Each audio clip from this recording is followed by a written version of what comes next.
हरे कृष्णा। श्रीमद् भागवतम छठवां स्कंद तीसरा और चौथा अध्याय। तीसरा अध्याय जम और जमदूतों का संवाद और चौथा अध्याय में दक्षों के द्वारा भगवान की स्तुति और भगवान का प्रादुर्भाव ये प्रसंग है। तीसरा अध्याय जम और जमदूतों का संवाद।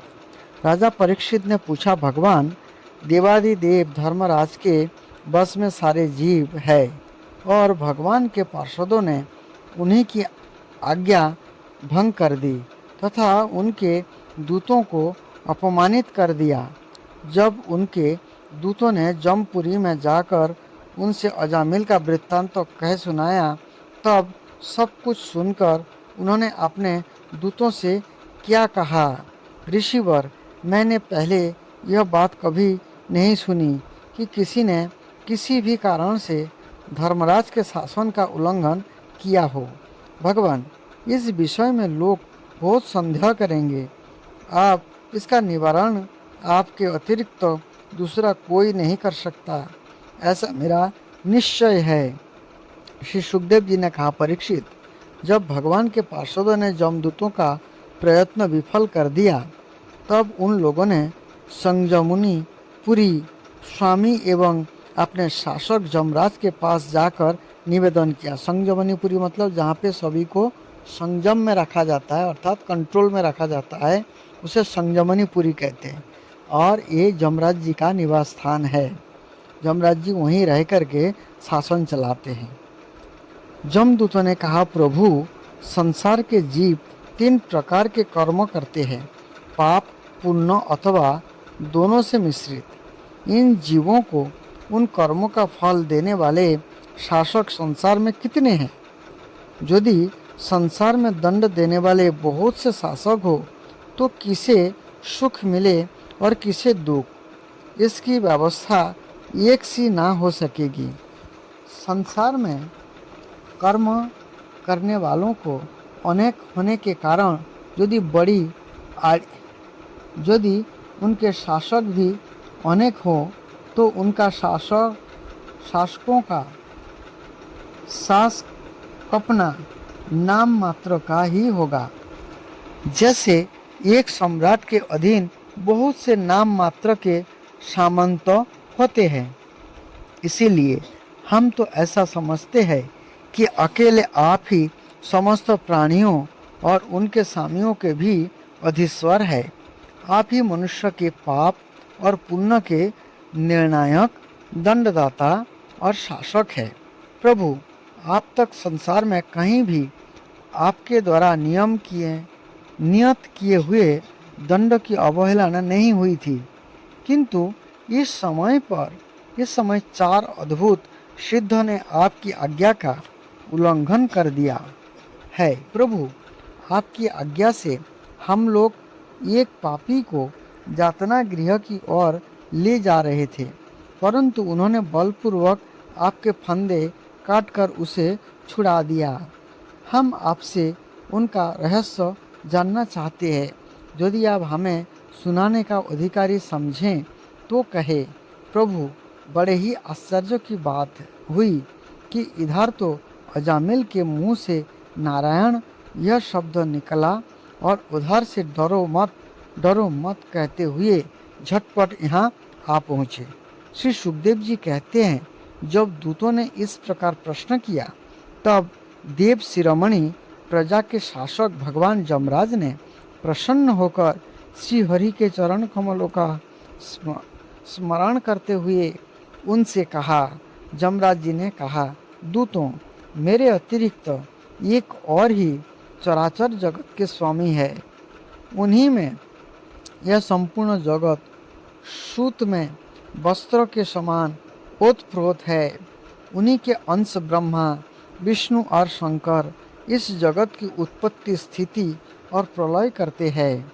उन्होंने इस सारी जगत को नथे हुए बेल के समान अपने अधीन कर रखा है। नथे हुए बेल का मतलब होता है बेल के नाक में एक रस्सी डाला जाता है। जो बैल जो है कंट्रोल में नहीं होता है, उस रस्सी से वो कंट्रोल होता है। इसी प्रकार पूरे संसार को ऐसे भगवान ने कंट्रोल कर रखे ऐसे बैल के नथे हुए बैल के समान अपने अधीन कर रखा है। मेरे प्यारे दूतों, जैसे किसान अपने बैलों को पहले छोटी छोटी रस्सियों में बांधकर फिर उन रस्सियों को एक बड़ी आड़ी रस्सी में बांध देते हैं, वैसे ही जगदीश्वर भगवान ने भी ब्रह्मा आदि वर्ण और ब्रह्मचर्य आदि आश्रम रूप छोटी छोटी नाम की रस्सियों में बांधकर फिर सब नामों को वेदवाणी रूप बड़ी रस्सी में बंद रखे हैं। इस प्रकार सारे जीव नाम एवं कर्म रूप बंधन में बंधे हुए भयभीत होकर उन्हें ही अपना सर्वस्व भेंट कर रहे हैं। दूतों, मैं इंद्र, निरुक्ति, वरुण, चंद्रमा, अग्नि, शंकर, वायु, सूर्य, ब्रह्मा, 12 आदित्य, विश्व देवता, 8 वसु, साध्य, 49 मरुत, सिद्ध, 11 रुद्र, रजोगुण एवं तमोगुण से रहित भृगु आदि प्रजापति और बड़े बड़े देवता सबके सब सत्व प्रधान होने पर भी उनकी माया के अधीन है तथा भगवान कब क्या किस रूप में करना चाहते हैं इस बात को नहीं जानते। तब दूसरों की तो बात ही क्या है। दूतों, जिस प्रकार घट, पट आदि रूपवान पदार्थ अपने प्रकाशक नेत्रों को नहीं देख सकते, वैसे ही अंतःकरण में अपने साक्षी रूप से स्थित परमात्मा को कोई भी प्राणी इंद्रियों, मन, प्राण, हृदय या वाणी आदि किसी भी साधन के द्वारा नहीं जान सकता। ये प्रभु सबके स्वामी और स्वयं परम स्वतंत्र है। उन्हीं मायापति पुरुषोत्तम के दूत उन्हीं के समान परम मनोहर रूप, गुण और स्वभाव से संपन्न होकर इस लोक में प्राय विचरण किया करते हैं। विष्णु भगवान के सुर पूजित एवं परम अलौकिक पार्षदों का दर्शन बड़ा दुर्लभ है। ये भगवान के भक्तजनों को उनके शत्रुओं से, मुझसे और अग्नि आदि सब विपत्तियों से सर्वथा सुरक्षित रखते हैं। स्वयं भगवान ने ही धर्म की मर्यादा का निर्माण किया है।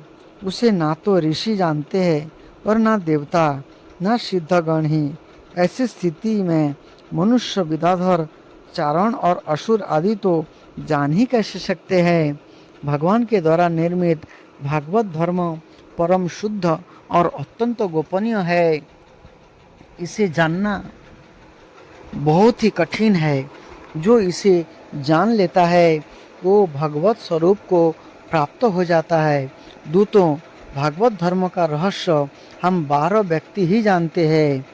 ब्रह्मा जी, देवर्षि नारद, भगवान शंकर, सनत कुमार, जो सनत कुमार 4 कुमार है, सनक, सनंदन, सनत कुमार, कपिल देव, स्वयंभू मनु, प्रहलाद, जनक, भीष्म पितामह, बलि महाराज, सुखदेव गोस्वामी और मैं स्वयं धर्मराज।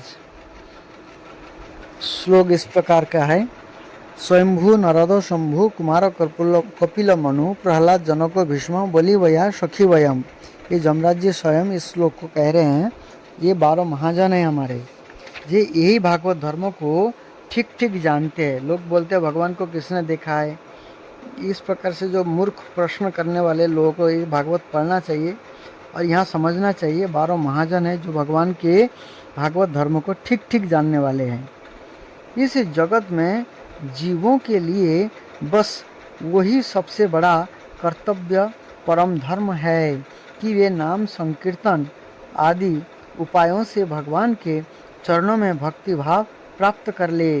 प्रिय दूतों, भगवान के नाम उच्चारण की महिमा तो देखो। अजामिल जैसा पापी भी एक बार नाम उच्चारण करने मात्र से मृत्यु पास से छुटकारा पा गया। भगवान के गुण, लीला और नामों का भली भांति कीर्तन मनुष्य के पापों का सर्वथा विनाश कर दे। यह कोई उसकी बहुत बड़ा फल नहीं है, क्योंकि अत्यंत पापी अजामिल ने मरने के समय चंचल चित्त से अपने पुत्र का नाम नारायण उच्चारण किया। इस नामाभास मात्र से ही उसके सारे पाप तो क्षीण हो ही गए, मुक्ति की प्राप्ति भी हो गए। बड़े बड़े विद्वानों की बुद्धि कभी भगवान की माया से मोहित हो जाते हैं।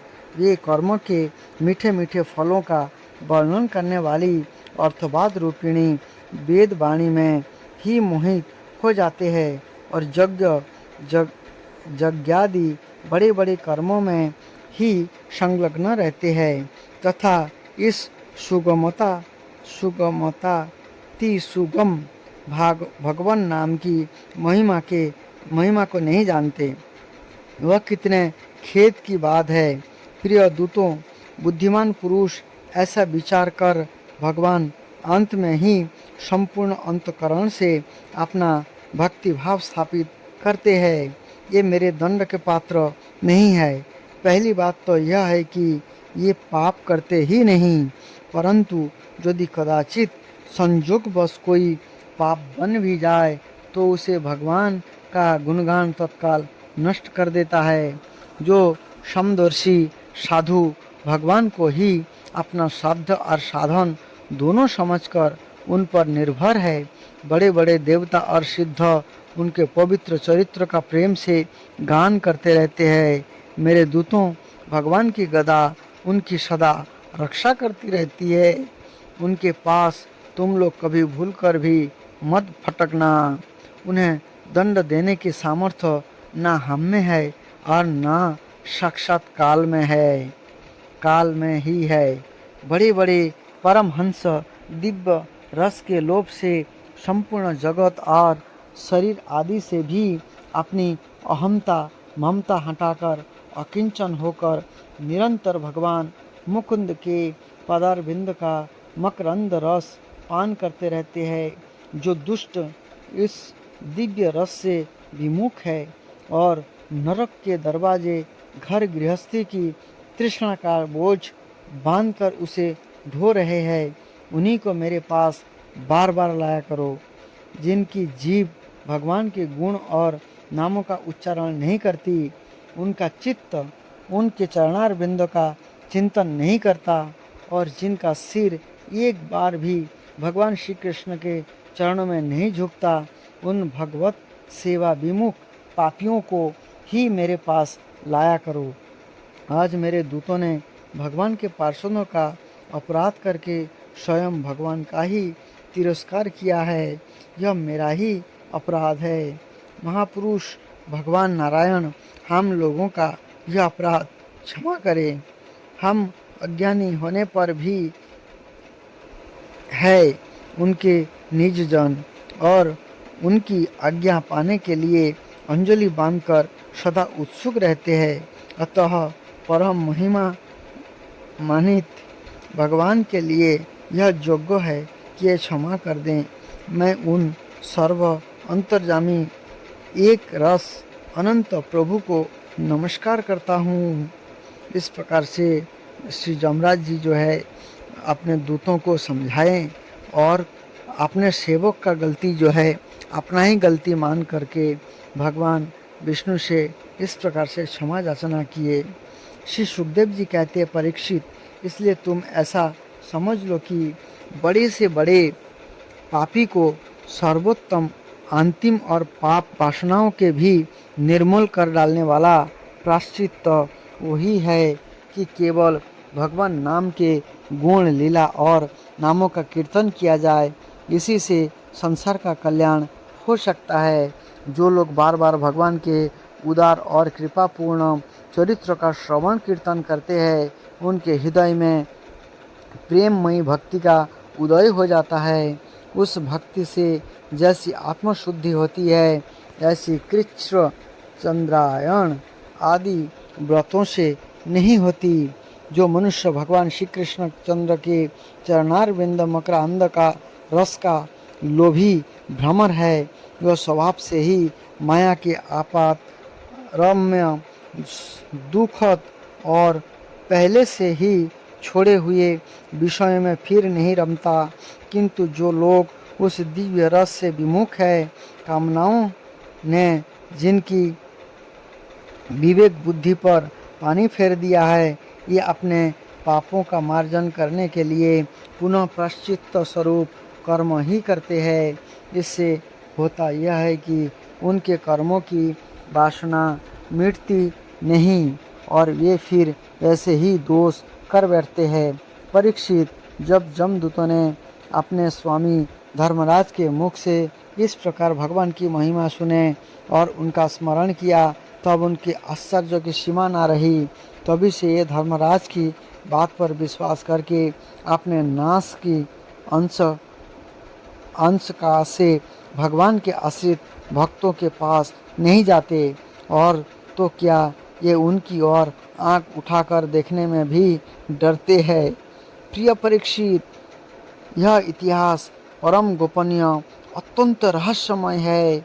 मलय पर्वत पर विराजमान भगवान अगस्त्य जी ने श्री हरि की पूजा करते समय मुझे यह सुनाया था।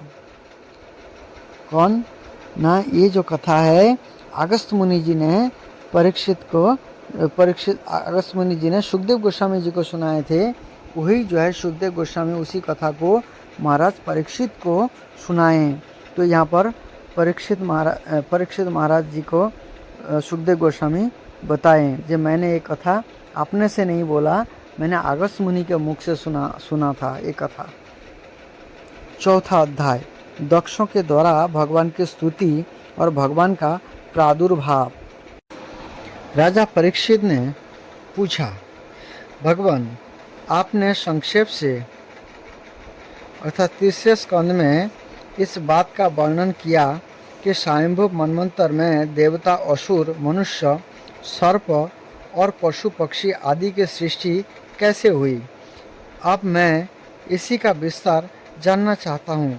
प्रकृति आदि कारणों के भी परम कारण भगवान अपनी जिस शक्ति से जिस प्रकार उसके बाद की सृष्टि करते हैं, उसे जानने की भी मेरी इच्छा है। सूत जी कहते हैं, सनक आदि ऋषियों, परम जोगी व्यास नंदन श्री सुखदेव जी ने राजर्षि परीक्षित का यह सुंदर प्रश्न सुनकर उनका अभिनंदन किया और इस प्रकार कहा। श्री सुखदेव जी ने कहा, राजा, प्राचीन बुरही के 10 लड़के, जिनका नाम प्रचिता था, जब समुद्र से बाहर निकले तब उन्होंने देखा कि हमारे पिता के निवृत्ति परायण हो जाने से सारी पृथ्वी पेड़ों से घिर गया है। उन्हें वृक्षों पर बड़ा क्रोध आया। उनके तपोबल ने तो मानो क्रोध की आग में आहुति ही डाल दी। बस उन्होंने वृक्ष को जला डालने के लिए अपने मुख से वायु और अग्नि की सृष्टि की। परीक्षित, जब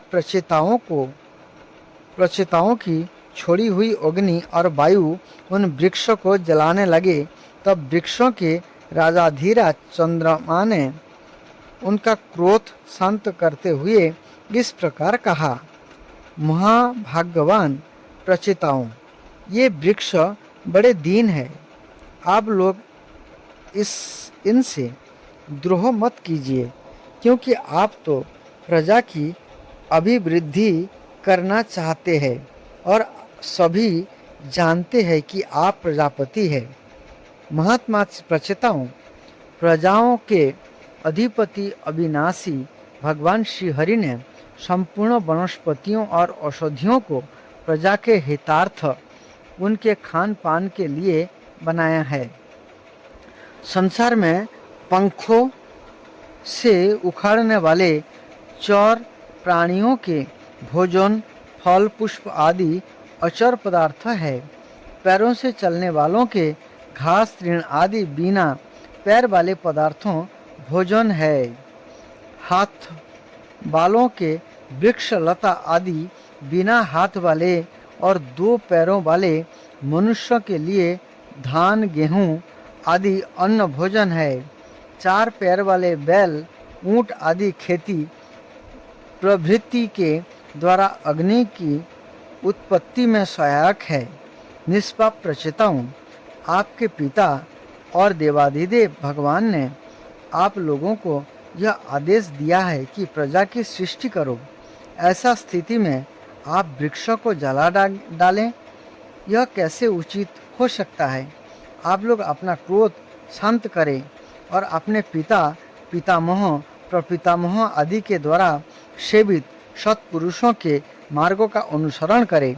जैसे माँ बाप बालकों की पलकें नेत्रों की, पति पत्नी की, गृहस्थ भिक्षुकों की और ज्ञानी अज्ञानियों की रक्षा करते हैं और उनका हित चाहते हैं, जैसे ही प्रजा की रक्षा और हित का उत्तरदायी राजा होता है। प्रचितम समस्त प्राणियों के हृदय में सर्वशक्तिमान भगवान आत्मा के रूप में विराजमान है। इसीलिए आप लोग सभी को भगवान का निवास स्थान समझे। यदि आप ऐसा करेंगे तो भगवान को प्रसन्न कर लेंगे। जो पुरुष हृदय के उबलते हुए भयंकर क्रोध को आत्मविचार के द्वारा शरीर में ही शांत कर लेता है, बाहर नहीं निकालने देता, वह काल चक्र से तीनों गुणों पर विजय प्राप्त कर लेता है। प्रचेताओं, इन दीनहीन वृक्षों को और ना जलाइए। जो कुछ बच रहे हैं उनकी रक्षा कीजिए, इससे आपका भी कल्याण होगा। इस श्रेष्ठ कन्या का पालन और वृक्ष ने ही किया है। इससे आप लोग पत्नी के रूप में स्वीकार कीजिए। परीक्षित, वनस्पतियों के राजा चंद्रमा ने प्रचेताओं को इस प्रकार समझा बुझाकर उन्हें प्रमलोचा अप्सराओं की सुंदरी कन्या दे दी और ये वहाँ से चले गए। प्रचेताओं ने धर्मानुसार उसका पानी ग्रहण किया। उन्हीं प्रचेताओं के द्वारा उस कन्या के गर्भ से प्रचेतस दक्ष की उत्पत्ति हुई। फिर दक्ष की प्रजा सृष्टि में 3 लोक भर गए। उनका अपनी पुत्रियों पर बड़ा प्रेम था। इन्होंने जिस प्रकार अपने संकल्प और वीर्य से विविध प्राणियों की सृष्टि की, वह मैं सुनाता हूँ। तुम सावधान होकर सुनो। परीक्षित, पहले प्रजापति दक्ष ने जल, स्थल और आकाश में रहने वाले देवता, असुर एवं मनुष्य आदि प्रजा की सृष्टि अपने संकल्प से ही की। जब उन्होंने देखा कि वह सृष्टि बढ़ नहीं रही है, तब उन्होंने विंध्याचल के निकटवर्ती पर्वतों पर जाकर बड़ी घोर तपस्या की। यहाँ एक अत्यंत श्रेष्ठ तीर्थ है, उसका नाम है अघमर्षण। यह सारे पापों को धो बहाता है। प्रजापति दक्ष उस तीर्थ में त्रिकाल स्नान करते और तपस्या के द्वारा भगवान की आराधना करते। प्रजापति दक्ष ने इंद्रियातीत भगवान को हंसगुह्य नामक स्तोत्रों से स्तुति की थी। उसी से भगवान उन पर प्रसन्न हुए थे। मैं तुम्हें यह स्तुति सुनाता हूँ। यहाँ पर हिंदी में है, श्रीमद् भागवतम में मूल पाठ में जो है वो मंत्र है, आप पढ़ सकते हैं। दक्ष प्रजापति ने इस प्रकार स्तुति की, भगवान आपकी अनुमति, आपकी चित्त शक्ति अमोघ है। आप जीव और प्रकृति से परे, उनके नियंता और उन्हें सत्ता स्फूर्ति देने वाले हैं। जिन जीवों ने त्रिगुणमय सृष्टि को भी वास्तविक सत्य समझ रखा है, ये आपके स्वरूप का साक्षात्कार नहीं कर सके, क्योंकि आप तो किसी भी प्रमाण की पहुँच नहीं है। आपकी कोई अवधि, कोई सीमा नहीं है। आप स्वयं प्रकाश और परात्पर है। मैं आपको नमस्कार करता हूँ। ये तो जीव और ईश्वर एक दूसरे के सखा है तथा इसी शरीर में इकट्ठे ही निवास करते हैं, परंतु जीव सर्वशक्तिमान आपके सख्य भाव को नहीं जानता। ठीक वैसे ही जैसे रूप, रस, गंध आदि विषय अपने प्रकाशित करने वाली नेत्र, घ्राण आदि इंद्रिय वृत्तियों को नहीं जानते, क्योंकि आप जीव और जगत के दृष्टा है, दृश्य नहीं। महेश्वर, मैं आपके श्री चरणों में नमस्कार करता हूँ। देह, प्राण, इंद्रिय, अंतःकरण की वृत्तियाँ, पंच महाभूत और उनकी तन्मात्राएं, ये सब जड़ होने के कारण आपने को और अपने से अतिरिक्त को भी नहीं जानते, परंतु जीव इन सबको और उनके कारण सत्य, रज और तम, इन तीन गुणों को भी जानता है।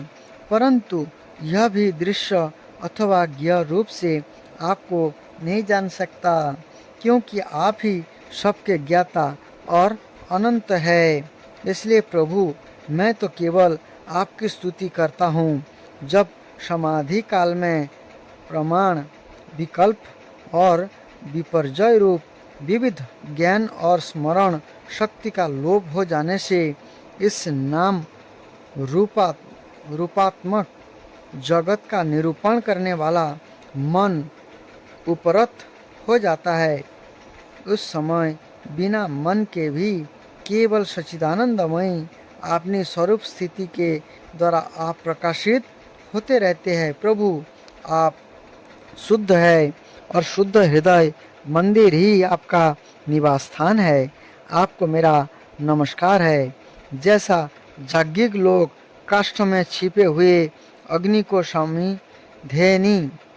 सामिधेनी नाम के 15 मंत्रों के द्वारा प्रकट करते हैं, जैसे ही ज्ञानी पुरुष अपने 27 शक्तियों के भीतर गूढ़ भाव से छिपे हुए आपकी अपनी शुद्ध बुद्धि के द्वारा हृदय में ही ढूंढ निकालते हैं। जगत में जितनी भिन्नताएं देख पड़ती है, ये सब माया की ही है।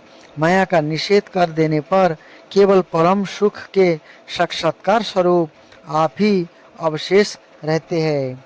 परंतु जब विचार करने लगते हैं, तब आपके स्वरूप में माया की उपलब्धि निर्विचरण नहीं हो सकता, अर्थात माया भी आप ही है। अतः सारे नाम और सारे रूप आपके ही है। प्रभु, आप मुझ पर प्रसन्न होइए, मुझे आत्म प्रसाद से पूर्ण कर दीजिए। प्रभु, जो कुछ वाणी से कहा जाता है अथवा जो कुछ मन, बुद्धि और इंद्रियों से ग्रहण किया जाता है, वह आपका स्वरूप नहीं है, क्योंकि वह तो गुण रूप है और आप गुणों की उत्पत्ति और प्रलय के अधिष्ठान है। आप में केवल उनकी प्रवृत्ति मात्र है।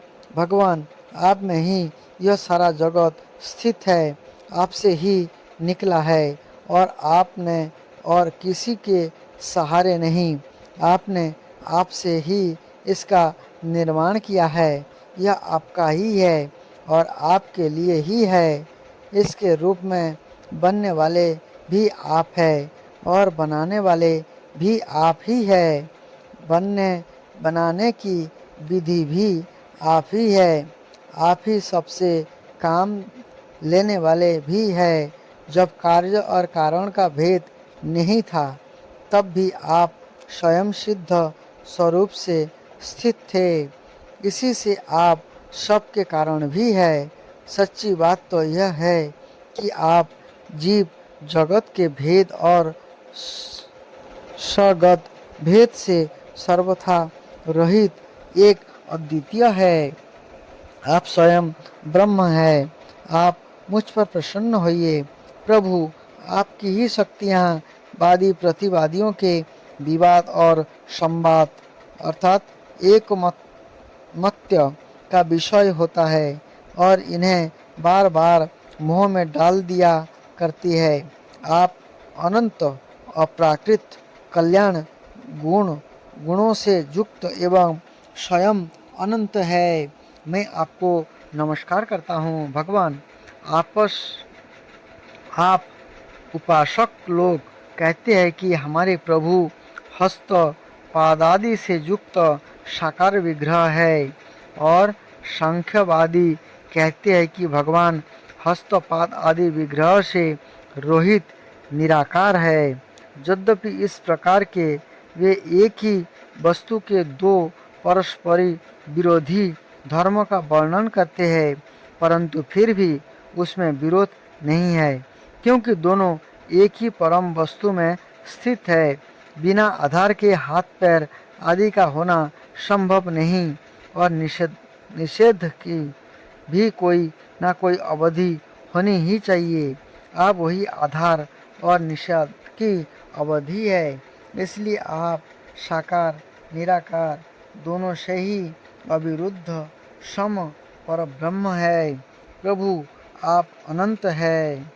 भगवान को समझने के लिए 3 स्टेप है। सबसे पहले होता है निराकार ब्रह्म, फिर परमात्मा स्वरूप जो परमात्मा लोग चिंतन करते हैं परमात्मावादी, और है साकारवादी जो भगवान के विग्रह है रूप है वो मानते हैं। तो जो निराकारवादी है पहला स्टेज है, उसको थोड़ा ज्ञान है, पूरा ज्ञान नहीं है, क्योंकि भगवान की कोई भौतिक रूप नहीं है, भगवान की सब आध्यात्मिक है, इसलिए निराकार लोग कहते हैं। आपका ना तो कोई प्राकृत नाम है और ना कोई प्राकृत रूप। प्राकृत रूप मतलब कोई भौतिक रूप नहीं है, भगवान के आध्यात्मिक रूप है। फिर भी जो आपके चरण कमलों का भजन करते हैं, उन पर अनुग्रह करने के लिए आप अनेक रूपों में प्रकट होकर अनेकों लीलाएं करते हैं, तथा उन रूपों एवं लीलाओं के अनुसार अनेकों नाम धारण कर लेते हैं। परमात्मन आप मुझ पर कृपा प्रसाद कीजिए। लोगों की उपासनाएं प्राय साधारण कोटि की होती है, अतः आप सबके हृदय में रहकर उनकी भावना के अनुसार भिन्न भिन्न देवताओं के रूप में प्रतीत होते रहते हैं। ठीक वैसे ही जैसे हवा गंधों का आश्रय लेकर सुगंधित प्रतीत होती है, परंतु वास्तव में सुगंधित नहीं होते, ऐसे सबकी भावनाओं का अनुसरण करने वाले प्रभु मेरी अभिलाषा पूर्ण करे। श्री सुखदेव जी कहते हैं, परीक्षित विंध्याचल के अगम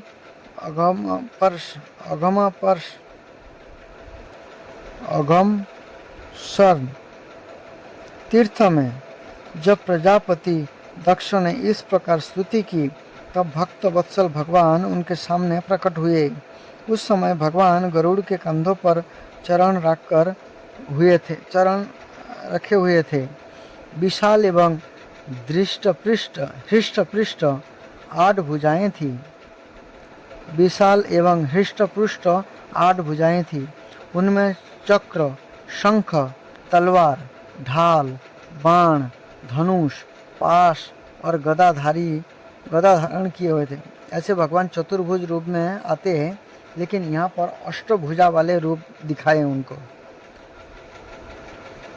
जिसमें क्या है चक्र, शंख, तलवार, ढाल, बाण, धनुष, पास और गदा धारण किए हुए थे। वर्षाकालीन मेघ के समान श्यामल शरीर पर पीताम्बर फहरा रहा था। मुखमंडल प्रफुल्लित था। नेत्र से प्रमाद की वर्षा हो रही थी। घुटनों तक बनमाला लटक रही थी। वक्षस्थल पर सुनहरी रेखा, श्रीवत्स चिन्ह और गले में कौस्तुभ मणि जगमगा रही थी। कुछ मूर्खों कहते हैं भगवान का कोई रूप नहीं होते या भगवान होते ही नहीं है। भगवान को किसने देखा है? इस जो कथा है, इस कथा से समझ में आ रहा है ये भगवान का रूप भी है, भगवान कितने सुंदर है। भगवान के कोई तपस्या करते हैं उनको प्राप्त भी होते हैं, भगवान उनके सामने आते भी हैं। तो इस प्रकार से मूर्खामी नहीं करनी चाहिए।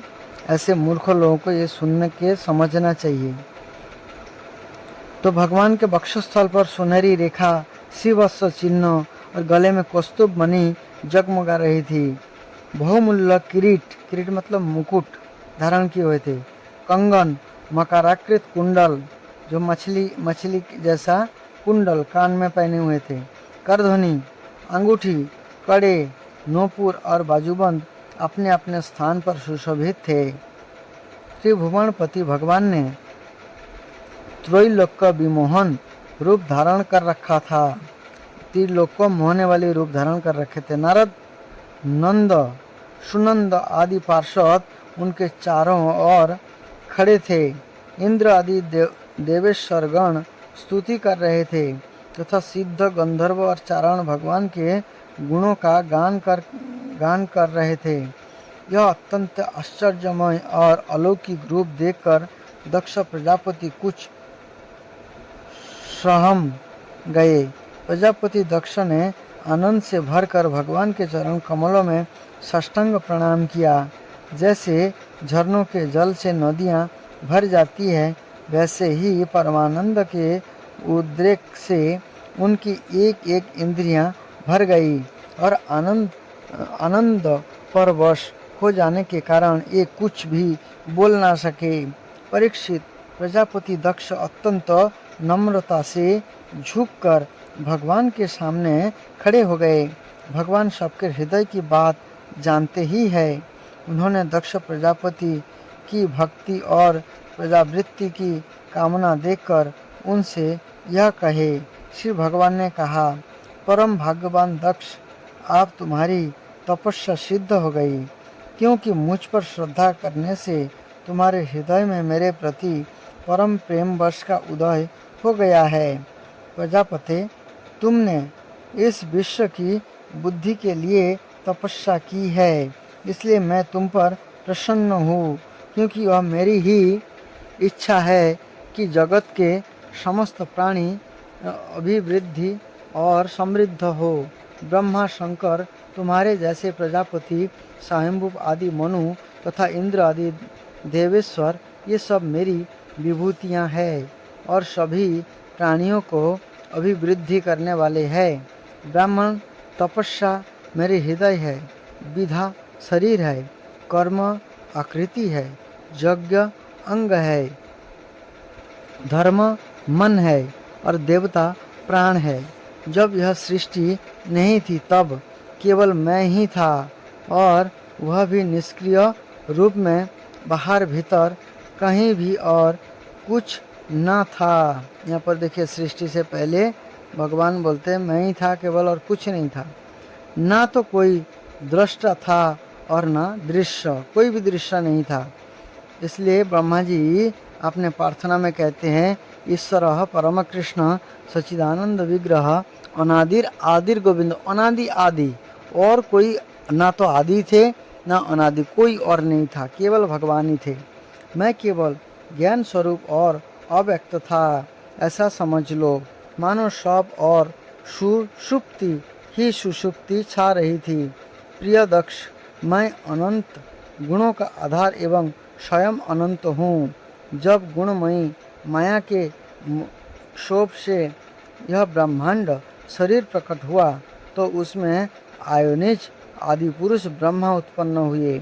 जब मैंने उनमें शक्ति और चेतना का संचार किया तब देव शिरोमणि ब्रह्मा सृष्टि करने के लिए उद्यत हुए, परंतु उन्होंने अपने को सृष्टि कार्यमय असमर्थ सा पाया। उस समय मैंने उन्हें आज्ञा दी कि तप करो। तब उन्होंने घोर तपस्या की और उस तपस्या के प्रभाव से पहल तुम 9 प्रजापतियों की सृष्टि की। प्रिय दक्ष, देखो, यह पंचजन प्रजापति की कन्या असी कनी है। इसे तुम अपनी पत्नी के रूप में ग्रहण करो।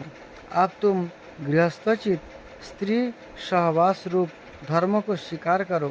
यह अशिकनी भी उसी धर्म को स्वीकार करेगी। तब तुम इसके द्वारा बहुत सा प्रजा उत्पन्न कर सकोगे। प्रजापति, आप तक तो मानसी सृष्टि होती थी, परंतु आप तुम्हारे बाद सारी प्रजा मेरी माया से स्त्री पुरुष के संयोग से ही उत्पन्न होगी तथा मेरी सेवा में तत्पर रहेगी। श्री सुखदेव जी कहते हैं, विश्व के जीवन दाता भगवान श्री हरि यह कहकर दक्ष के सामने ही इस प्रकार अंतर्ध्यान हो गए जैसे स्वप्न में देखी हुई वस्तु स्वप्न टूटते ही लुप्त हो जाती है। हरे कृष्ण कृष्ण कृष्ण हरे हरे, हरे राम राम राम हरे हरे।